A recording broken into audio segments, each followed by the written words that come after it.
merely a repairman, until an alien girl bit me and her mother proclaimed me her mate. Part 1. Cole wiped the grease from his hands and looked at the broken air system in front of him. It was old, really old. The kind of machine that should have been thrown away 10 years ago. But here on 7 Station, nothing got thrown away. Everything got fixed, and was the best fixer on the station. He was 34 years old with tired eyes and strong hands. His father had been a mechanic. His grandfather, too. 3 generations of Coles, all fixing things that other people broke. It was not exciting work. It was not heroic work. But it was honest and liked honest. The year was 2347 and humans had been in space for almost 300 years now. They had met dozens of alien species. Some were friendly, some were not. Most of them looked at humans the way a wolf looks at a rabbit. Humans were not the strongest. They were not the fastest. They were not but they were everywhere like weeds that refused to die. Finished his work on the air system and packed his tools. His communicator beeped. Another job. A ship called the Aura needed emergency repairs to its life support. The ship belonged to the had seen before but never worked on their ships. They were tall and beautiful in a scary way. Their skin had scales that shined like jewels. They had fangs that could cut through metal. They were warriors, every single one of them. Their society was built on honor and blood and ancient traditions that humans could not understand. He walked through the station's corridors until he reached the docking bay. The aura was impressive. Smooth lines and dark metal. It looked like a predator sleeping in the water. A guard stopped him at the entrance. The guard was almost 7 feet tall and looked at like he was an insect. Human, state your purpose. Repair technician. Your life support is failing. Unless you want to breathe vacuum, you need me. The guard's eyes narrowed, but he stepped aside. Entered the ship and followed the signs to the environmental control room. The problem was easy to find. A power coupling had cracked. Cheap fix. Maybe 30 minutes of work. He was halfway through the repair when he heard the scream. It was high and frightened, a female voice, young, coming from somewhere deeper in the ship. Told himself it was not his business. He was just a repairman. He should finish his job and leave.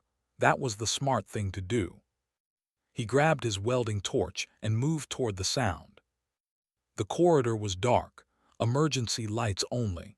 He moved quietly, his heart beating fast in his chest. He was not a fighter. He had never been a fighter, but something in that scream made him keep walking. He found them in a cargo bay. 2 mercenaries had cornered a young female against the wall. They were ugly creatures, gray skin, too many teeth and eyes that held no mercy. They worked for anyone who paid them. They did anything for money. The girl was maybe 19 in human years. Her scales were pale blue and her eyes were wide with terror. She was trying to fight, but one of them had her arm twisted behind her back. "Pretty little princess," they hissed. "Your mother will pay much to get you back, or maybe we keep you. Females sell well in the outer systems." Should have run. He should have called for help. He should have done anything except what he did next. He stepped into the room. "Hey, let her go." They turned to look at him. They seemed confused. Then they started laughing. "A human, a small, soft human wants to fight us." Looked around the cargo bay. He saw the environment controls on the wall. He saw the cargo locks on the floor. He saw the fuel lines running along the ceiling. He was a repairman. He knew how things worked. More importantly, he knew how to make things stop working. "Last chance," he said. "Walk away." The holding the girl threw her aside and walked toward. His partner did the same. They were still laughing. Moved fast, not toward them, toward the wall panel. He jammed his welding torch into the environmental controls and twisted. The room's temperature dropped instantly. Frost began forming on the walls, were cold-blooded. Their movement slowed immediately. Then he kicked the cargo lock release. The floor panels shifted. One of them fell into the gap, his legs trapped in the machinery below. The second lunged at, ducked and swung his heavy tool bag. It connected with the alien's face, not hard enough to knock him out, but hard enough to make him stumble. Ran to the fuel line and cracked it open. The smell of ship fuel filled the air. He held up his welding torch, flame still burning. One more step and we all burned together. The froze, they were mercenaries. They worked for money. Dead men cannot spend money. This is not over, human, the standing one growled. He pulled his partner free and they ran. Let out a breath he did not know he was holding. His hands were shaking. He turned to check on the girl. She was on her feet, staring at him with huge golden eyes. She was breathing hard. Her whole body was trembling. "Are you okay?" he asked. "They are gone. You are safe now." She moved toward him. He thought she was going to thank him, maybe hug him. Humans did that sometimes. Instead, she grabbed his arm and bit him. Her fangs sank deep into his forearm. Pain exploded through his body. He yelled and tried to pull away, but she held on for 3 long seconds before letting go. "What the hell?" stumbled backward, holding his bleeding arm. "I just saved you." But the girl was not listening. She was staring at the bite mark on his arm with an expression of pure horror. "No," she whispered. "No, no, no, I did not mean to. It was instinct. You protected me and I just... oh no." Looked at his arm. The wound was already changing. Strange patterns were forming around the bite. They looked like glowing circuit lines spreading under his skin. "What is happening to me?" Before the girl could answer, the cargo bay doors burst open. A tall female strode in, followed by a dozen armed guards. She was older than the girl, but just as beautiful. Her scales were deep purple, and she wore armor that spoke of high rank. Her eyes swept the room and landed on. Then she saw his arm. Her face went through several emotions: shock, confusion, something that might have been anger, and finally a strange kind of acceptance. She walked closer and took his arm in her hands. She examined the mark carefully. Then she looked at the young girl. "Sira, what have you done?" "Mother, I did not mean to. He saved me from thee, and I was scared, and my instincts just..." "Silence." The older female really looked at him as if seeing him for the first time. "Human, what is your name?" "Cole, I am just the repairman. Can someone please tell me why your daughter bit me?" The female closed her eyes for a moment. When she opened them, her expression was unreadable. "I am High Matriarch, commander of the diplomatic fleet." She paused. "And that bite has just changed your life forever." "What do you mean?" "By our oldest laws, when an unbonded female bites a male who has proven himself as her protector, it triggers the bonding. It is sacred. It is permanent. It cannot be undone." Felt the world tilt. The what now? Met his eyes. Her voice was calm but heavy with meaning. "You are now my daughter's mate, and by our law you are now." Stared at her, then at Sira, then at the glowing mark on his arm. "I am sorry," he said slowly. "I think I misheard you. I am a what?" Sira bit her lip, simply waited. Looked down at his wrench, still clutched in his other hand. This morning, his biggest problem was a broken air filter. Now he was apparently married to an alien princess. He really should have stayed in bed today. Merely a repairman, until an alien girl bit me and her mother proclaimed me her mate. Part 2. The ship to Prime took 3 days. Spent most of that time trying to understand what had happened to him. Sira explained it as best she could. They were a warrior species. For thousands of years, their females chose mates through the... When a male proved himself worthy by protecting an unbonded female, she would bite him. The venom in her fangs would create a bond between them. It was biological, it was spiritual, and it was permanent. "I did not plan this," Sira said for the 100th time. They were sitting in the ship's common area. "When you saved me, my body just reacted. It is instinct, ancient instinct. I could not control it." Looked at his arm. The glowing patterns had settled into something that looked like a beautiful tattoo, strange symbols in lines that pulsed softly with light. So we are married now, just like that. Not yet. First you must pass the Oran, the trials. You must prove that you deserve to be my mate. And if I fail? Sira looked away. The bond cannot be broken, but if you fail the trials you will be seen as unworthy. You would live in shame. Both of us would. Rubbed his face with his hands. What kind of trials? There are three: the trial of endurance, the trial of mind, and the trial of blood. That last one sounds bad.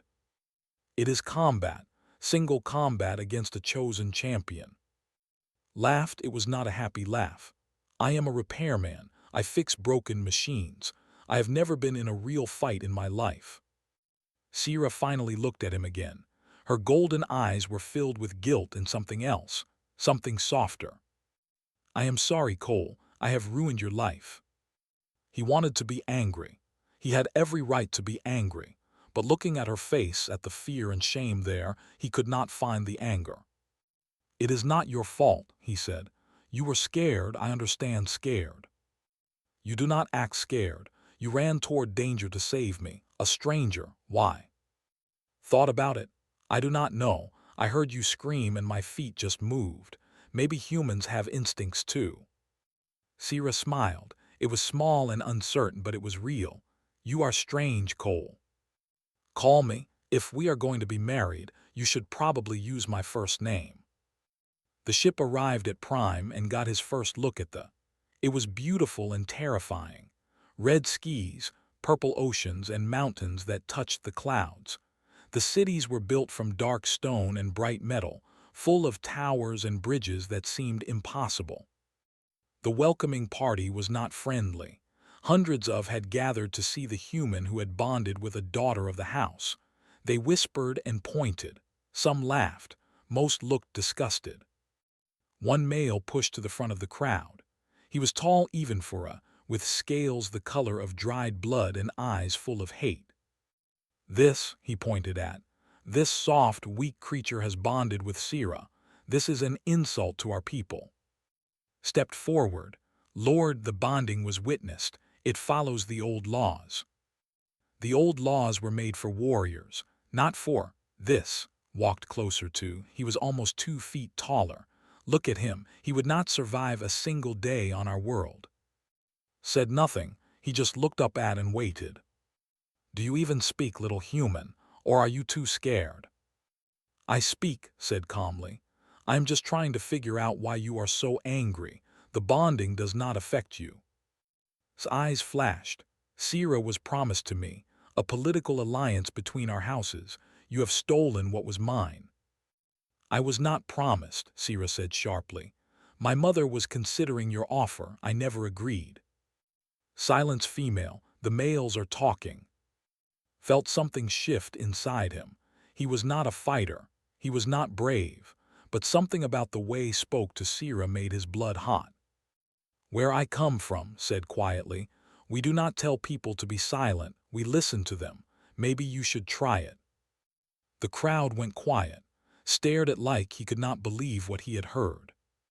Then he smiled. It was not a nice smile. Perhaps there is some fire in you after all, little human. Good. It will make the trials more entertaining. The first trial began the next morning, the trial of endurance.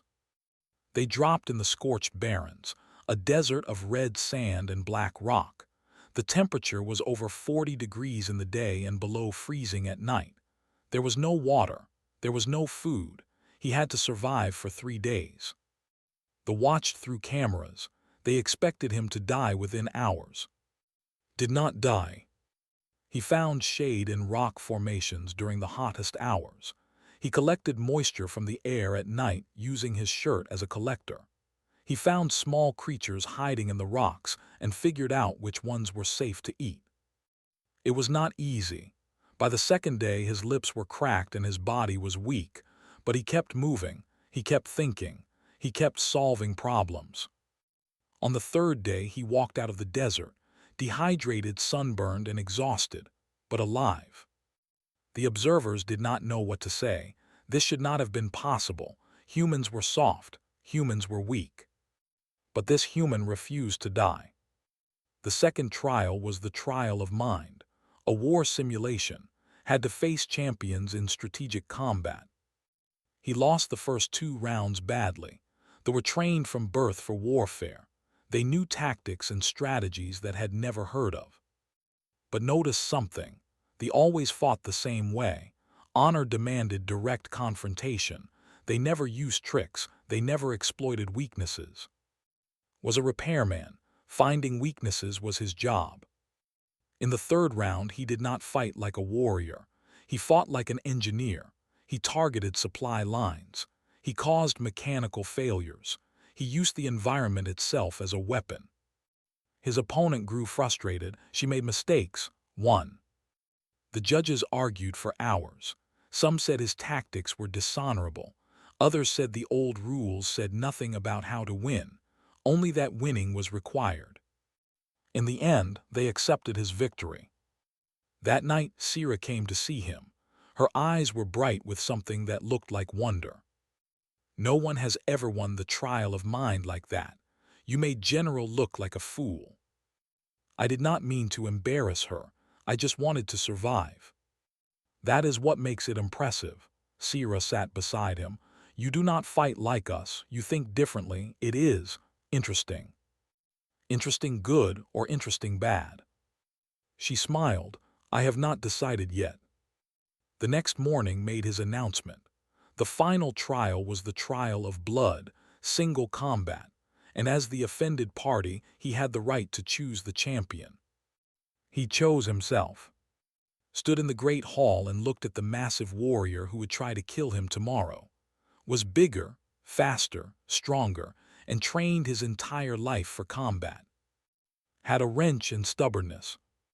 He should have been terrified, and he was, but somewhere beneath the fear there was something else, something small and hard and hot. He had survived the desert. He had won the war game. Everyone kept telling him he could not do these things, and he kept doing them anyway. Maybe that was what being human meant, being too stupid to know when to give up. Sira found him on the balcony that night, staring at the stars. You are scared, she said. Yes. You could run, leave this world. The bond would remain, but you would be alive. Turned to look at her. In the starlight she was beautiful, strange and alien and beautiful. Would you come with me?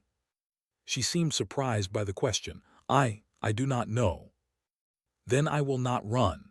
He turned back to the stars. I have never been brave before. I have never been a hero, but you did not choose this either. We are in it together, and I will not leave you to face the shame alone. Sira was quiet for a long moment. You really are strange.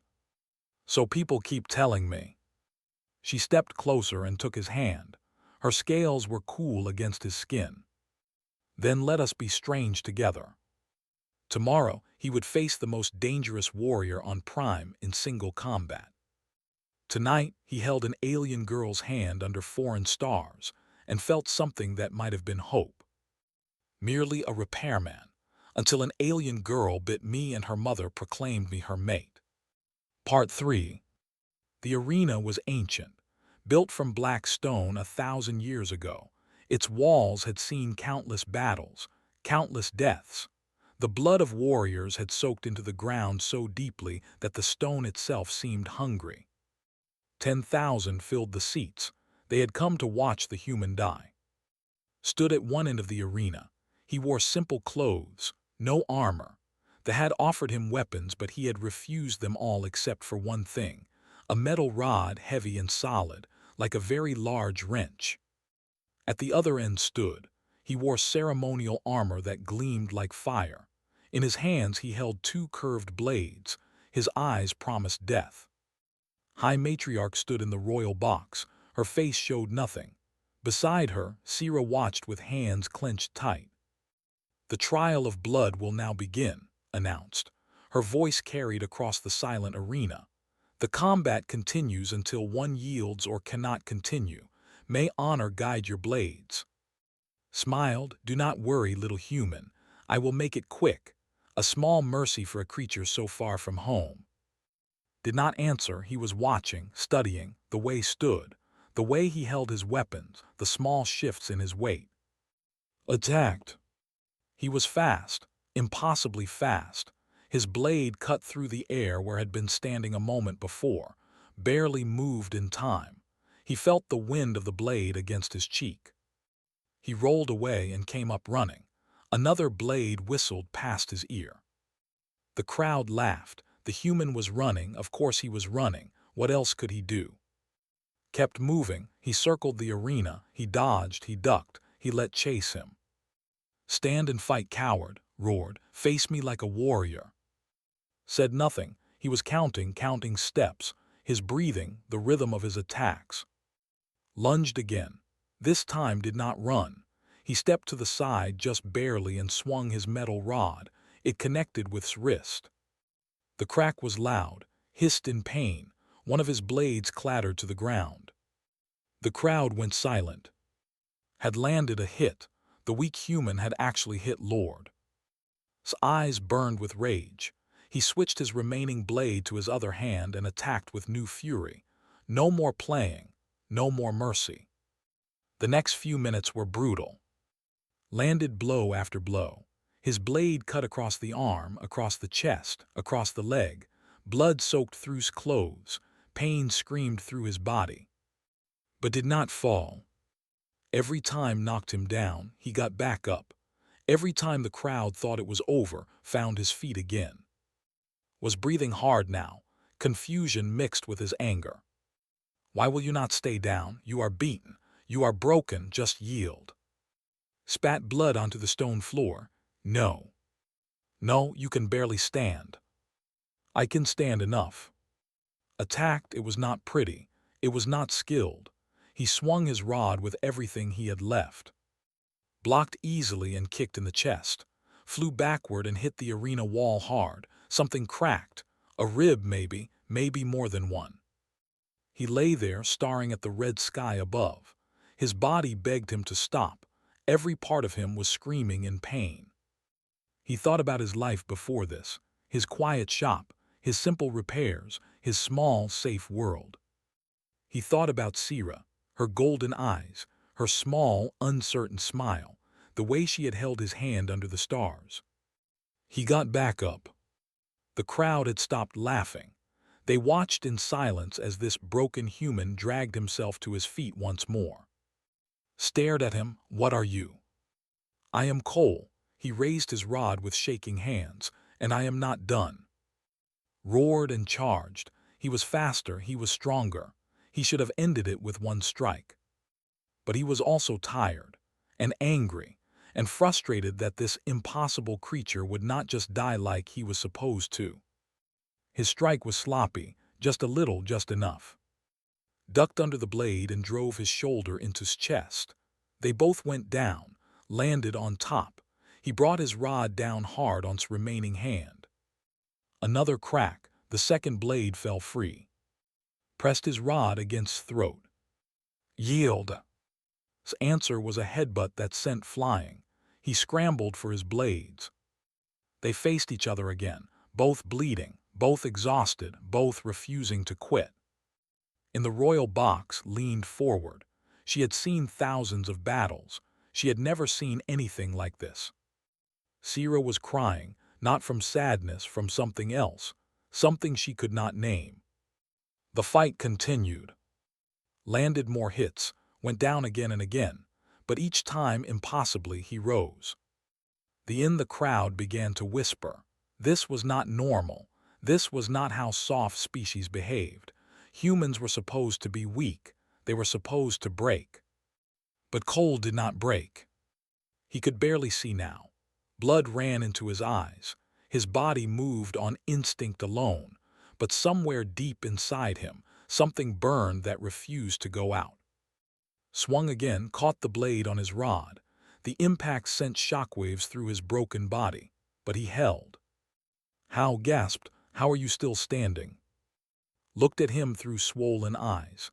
Humans are persistence predators, did you know that? We used to hunt by chasing prey until it collapsed from exhaustion. We do not have claws, we do not have fangs, we just do not stop. He pushed forward, stumbled back. We are too stupid to know when we are beaten, too stubborn to give up, too angry to die.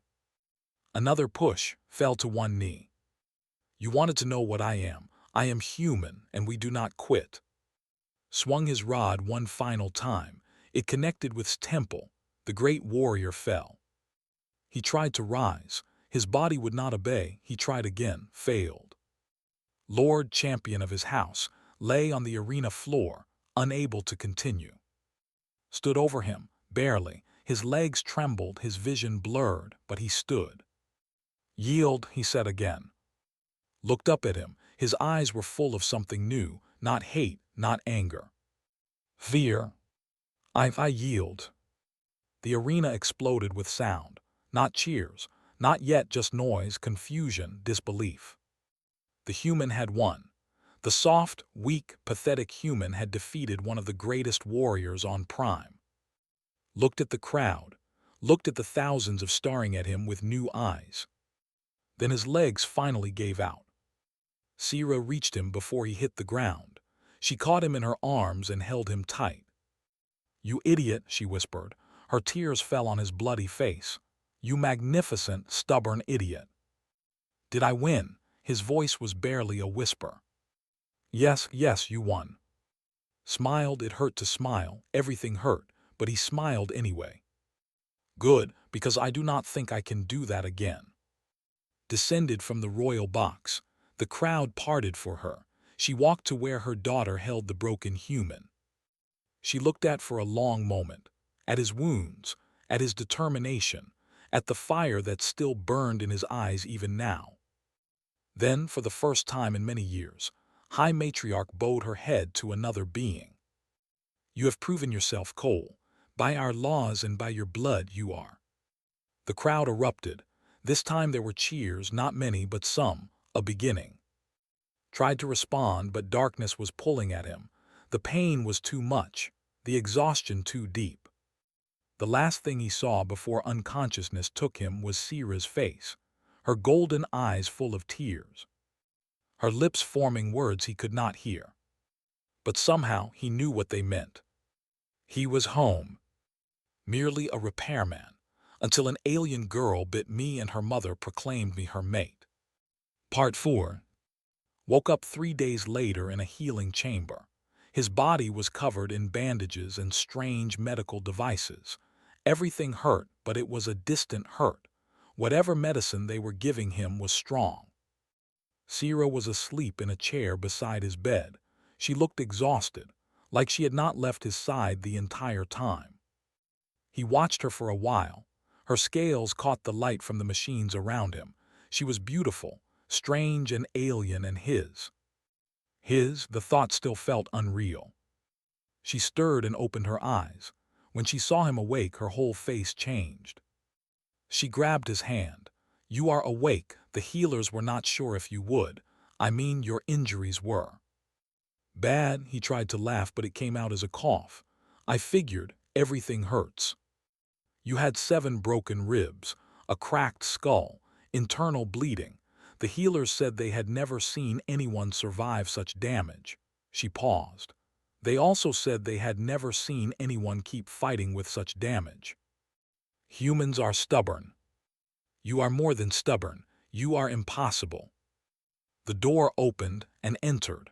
She looked at with an expression he could not read. Leave us, daughter. Sira hesitated. Then she squeezed his hand and left.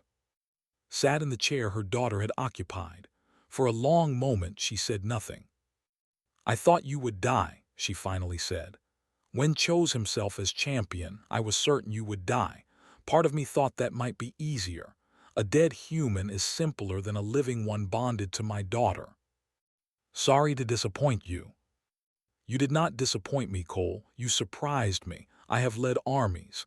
I have faced death countless times, but watching you in that arena, I have never seen anything like it. I just refused to lose. No, it was more than that. You should have lost. By every measure, you should have lost. but you did not, and now I must ask myself why. Shifted in his bed, trying to find a position that hurt less. Maybe some things cannot be measured. Smiled, it was small but real. Perhaps you are right. An alarm shattered the moment. Red lights flashed, sirens wailed. His face went hard. She pulled out her communicator and spoke rapidly in. Her expression grew darker with each response. "What is happening?" asked. The mercenaries who tried to take Syrah. They were not working alone. A war fleet has just entered our space. Felt cold. A fleet, because of what happened on the station. Partly, but there is more, met his eyes. They are demanding you be surrendered to them. You killed their operatives. They want revenge, and they will destroy our world to get it. The council chamber was full of shouting voices. Commanders argued about strategy, defenses, and the coming war. But underneath all the military talk, heard something else. Some of them wanted to give him up. "One human is not worth a war," said an old admiral. "They have dozens of ships. We can fight them, but at what cost?" "We cannot surrender a bonded mate," another argued. "It would violate our oldest laws." "Laws can be changed. Our people cannot be brought back from the dead." Listened from his chair. Syrah stood beside him, her hand on his shoulder. He could feel her trembling with anger. Finally he spoke. "You are right." The room went quiet. Everyone looked at the human. "I am not worth a war. I am just a repairman. I fix broken things. I am not a warrior. I am not a leader. And I will not let your people die for me." Syrah gripped his shoulder. "No. Let me finish." He stood slowly. His body screamed in protest, but he ignored it. "I will surrender to the—" Gasps filled the chamber. "But," he continued, "I am going to need a few things first, and I am going to need all of you to trust me." Studied him. "What are you planning?" Smiled. It was not a happy smile. It was the smile of a man who had seen his death and decided to walk toward it anyway. "I am a repairman. I know how things work, and I know how to make them stop working." 3 hours later, a small shuttle carried toward the flagship. He went alone, unarmed, surrendering himself to enemies who wanted him dead. They were waiting for him, dozens of soldiers with weapons pointed at his face. They laughed when they saw him, a small, soft human walking to his death. "The brave warrior surrenders at last," the commander sneered. "I expected more fight from the one who killed my operatives. I did not want more people to die because of me." "How noble, how pathetic," the commander gestured. "Take him to the cells. We will execute him slowly. Let all the galaxy see what happens to those who defy the—" They threw in a dark cell. They did not guard him carefully. Why would they? He was weak, helpless, already dead. That was their first mistake. Waited until the guards moved away. Then he got to work. The cell door had an electronic lock, simple design. He had seen similar ones 100 times. The power cable ran behind the wall panel, badly installed, typical engineering, all power, no finesse. He pulled a small tool from inside his bandages. They had searched him, but not well enough. A mechanic always had something useful hidden somewhere. 15 minutes later, the cell door was open. Moved through the ship like a ghost. He knew ships. He understood them in a way that the never would. Every corridor led somewhere. Every system connected to something else. Pull the right wire and entire sections went dark. He found the engine room first. The guards there never saw him coming. He did not fight them. Fighting was not his strength. Instead, he caused a small fire in a supply closet. When they ran to investigate, he slipped past. The engines of a warship were complex, but had studied technology during his journey here. He knew their weaknesses. He started making adjustments, small ones, nothing that would be noticed immediately. A power coupling loosened here, a fuel line slightly misaligned there, the kind of problems that would grow over time, the kind that would cripple the ship when it mattered most. Over the next day, worked his way through the ship, weapons systems, communications, life support. Everywhere he went, he left small problems behind him, seeds of chaos waiting to bloom. The grew paranoid. Things were going wrong, doors stuck, lights flickered, weapons misfired during training. They searched for saboteurs but found nothing. They never thought to look twice at the weak human prisoner, supposedly rotting in his cell. On his second night, found the other prisoners. There were dozens of them, species from across the galaxy, people that had captured, enslaved, forgotten. They were weak and scared and hopeless. Sat with them, he talked to them, and slowly he taught them. You do not need to be strong, he told a young alien who had been a captive for years. You do not need weapons, you just need to understand how things work, and then you need to break them. But we are just prisoners, we cannot fight the... You do not have to fight them, you just have to make their ship fail. One small break at a time. Can you unscrew a bolt? Can you cut a wire? Can you spill water in the wrong place? The prisoners looked at each other. Hope, small and fragile, began to grow. Organized them, gave them targets, simple things, things they could do without being caught. By the third day, the flagship was falling apart from the inside. On the fourth day, Sira came. She had not abandoned him. She had gathered a strike team and followed. They boarded the ship during the chaos of yet another system failure. She found in the engine room, surrounded by freed prisoners, holding a wrench like a king holds his crown. What did you do? She breathed. Looked at her, he was exhausted, battered, barely standing, but his eyes were bright with triumph. I fixed their ship, fixed it so it will never fly again. The ship shuddered, alarms screamed, somewhere something exploded. Offered Ciro his hand. Now let us go home. Merely a repairman, until an alien girl bit me and her mother proclaimed me her mate. Part 5.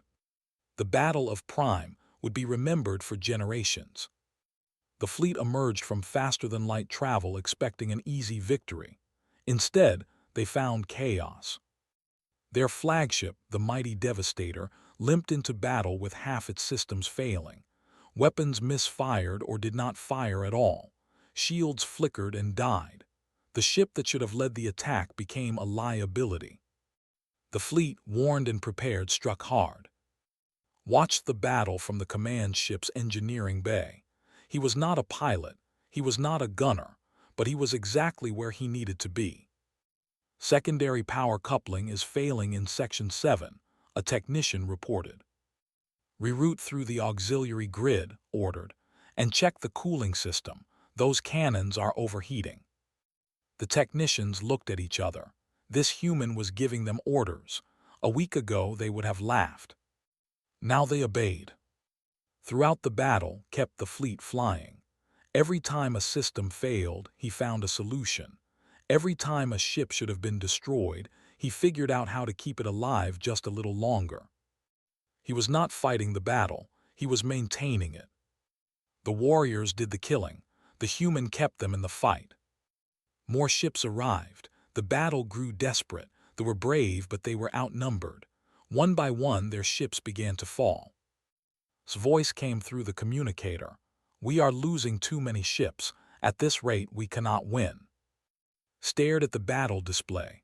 Watched the lights that represented ships wink out one by one. Each light was a crew, lives, people who would never go home. He thought about everything he had learned, everything he had seen, the way systems connected, the way failures cascaded. And he had an idea, a terrible, wonderful, impossible idea. Matriarch, he said, I need you to trust me. What do you have in mind? Something that might be stupid, or it might win the war. I honestly cannot tell. There was silence on the line. Then tell me. The warlord was furious. His flagship was useless. His fleet was taking losses. And somehow they kept fighting when they should have been destroyed. Then he saw his opportunity. The command ship was exposed. Its escort had been pulled away to defend another vessel. If he could destroy the command ship, he could end the battle in one stroke. "All remaining ships," he ordered, "target the command ship, everything we have." Dozens of vessels turned their weapons on ship, energy built in their cannons. In seconds, enough firepower to crack a moon would be unleashed. Deep in the command ship's engineering bay, finished his work. He had connected systems that were never meant to be connected, rerouted power in ways that violated every safety protocol ever written. What he had built should not work. By every law of physics and engineering, it should not work. But Cole had spent his entire life making broken things work. "Now," he said. The shield array hummed. Energy flowed through the feedback loop had created. The shields did not just absorb the attack. They reflected it. Dozens of beams of destruction bounced back toward the ships that had fired them. The fleet, expecting victory, found themselves attacked by their own weapons. Ships exploded. Chaos erupted in the enemy formation. The warlord screamed orders that no one could follow. The fleet, still organized and functional, pressed the attack. Within an hour, it was over. The remaining ships fled into faster-than-light travel. Their fleet was shattered. Their warlord was dead, killed when his own reflected weapons tore his ship apart. Prime was saved. Sat on the engineering bay floor, too exhausted to stand. Around him, the crew stared with expressions of wonder. Sira found him there. She knelt beside him and took his face in her hands. "You did it," she whispered. "We did it, all of us. No, this was you. You saved my world with a wrench and ideas." Laughed, it hurt, everything hurt, but it was a good hurt. "I am just a repairman, I fix things. That is all I have ever been." Sira kissed him. It was sudden and fierce and exactly right. "You are much more than that, Cole. You just do not see it yet." 1 month later, stood before the full council. The great hall was filled with the most powerful beings on Prime. Warriors and politicians and leaders of houses that had ruled for thousands of years. They had gathered to honor the human who had saved their world. Approached him with ceremonial items, a cloak of office, a blade of honor, symbols of rank and power that normally took lifetimes to earn. "Cole," she announced, "for your courage in the trials, your wisdom in battle, and your sacrifice for our people, we offer you a place among us. You may choose any title, any position, name your reward." Looked at the finery being offered, at the symbols of power, at the future they represented. Then he looked at Sira, standing at the edge of the crowd. Her golden eyes watched him with warmth and love and something like pride. He turned back to, "Thank you, but I do not want titles. I am not a warrior. I never was. I am a repairman. That is all I ever wanted to be." Murmurs ran through the crowd, confusion, disbelief. Tilted her head. "You saved our world, you could be anything, and you wish to remain a repairman." "Someone has to fix things when they break," he smiled, "and things are always breaking." Studied him for a long moment. Then she laughed. It was warm and genuine and surprised everyone who heard it. "Perhaps that is what the galaxy needs. Not more warriors, but someone who knows how to fix what is broken."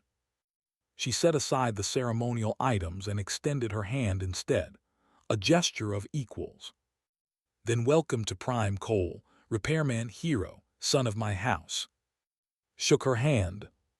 6 months later, reopened his repair shop on 7 Station. It looked mostly the same as before. Same tools, same workbenches, same smell of grease and honest work. But some things were different. There was a symbol on the door now. Sira had insisted. She said it let people know this was a place of honor, said it made the shop look fancy. They argued about it sometimes, in the comfortable way that people who love each other argue about small things. Sira worked beside him now. She was not as skilled with machines yet, but she was learning. She had her mother's intelligence and her father's stubbornness. Told her she would be a great mechanic someday. She told him he was biased because he was her mate. He did not disagree. Customers came from across the galaxy now. Some wanted repairs. Some wanted to meet the human who had defeated a fleet with a feedback loop and stubbornness.